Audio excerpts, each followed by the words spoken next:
Pode passar. Vamos lá então, profecias. Gênesis 3,15 e 3,21. Porém, inimizade entre você e a mulher, entre a sua descendência e o descendente dela. Este, ou seja, o descendente da cobra, né? Satanás, ferirá a sua cabeça. Ou melhor, esse, o descendente da mulher, ferirá a sua cabeça. E você lhe ferirá o calcanhar. Ou seja, Satanás ferirá o calcanhar do descendente da mulher. O que está dizendo aqui? Está dizendo que depois que o homem e a mulher pecaram, depois que eles desobedeceram, Deus falou. Então, o primeiro relato profético do Messias, da vida do Messias, Gênesis 3,15. Ou seja, haveria alguém que teria autoridade, poder para pisar a cabeça da serpente, ou seja, para destruir o diabo. Mas o diabo também não ficaria na boa, ele ia picar o calcanhar. Como é que a gente explica o picar o calcanhar? É a morte de Jesus na cruz. Ou seja, na cruz, Jesus morreu pelo nosso pecado, sem pecado. A Bíblia diz que ele foi até o mundo dos mortos, e lá no mundo dos mortos, ele pegou a chave do inferno e da morte. Ou seja, hoje o diabo, ele não tem mais poder sobre o próprio reino dele, que é o inferno, e nem sobre o poder da morte. Ou seja, hoje, se alguém tem que morrer, é Jesus que vai dizer sim ou não. Ou seja, está nas mãos do Senhor. Por isso que a Bíblia diz: em tudo dai graça, porque essa é a vontade de Deus.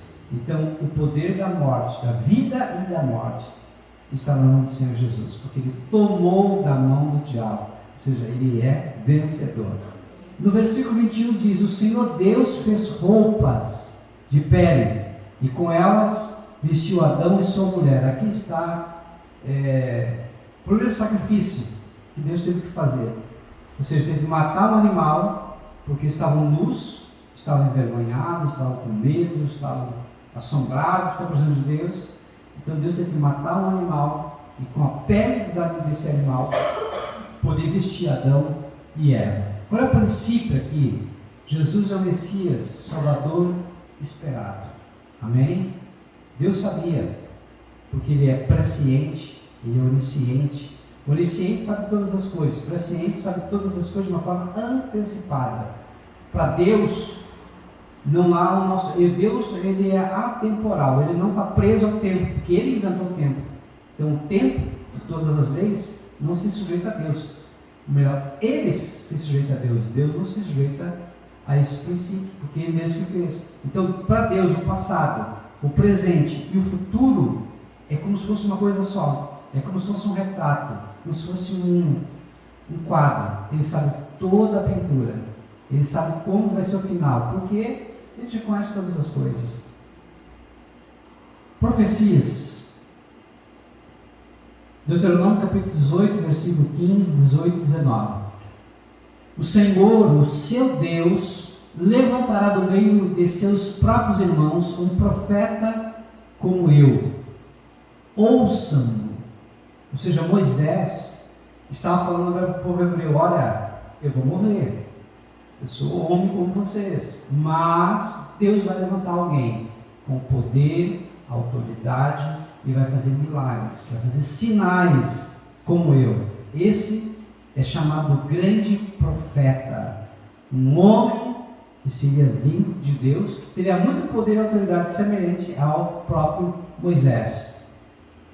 Levantarei do meio dos seus irmãos um profeta como você, porém minhas palavras na sua boca, e ele dirá a vocês tudo o que eu lhe ordenar. Interessante, né?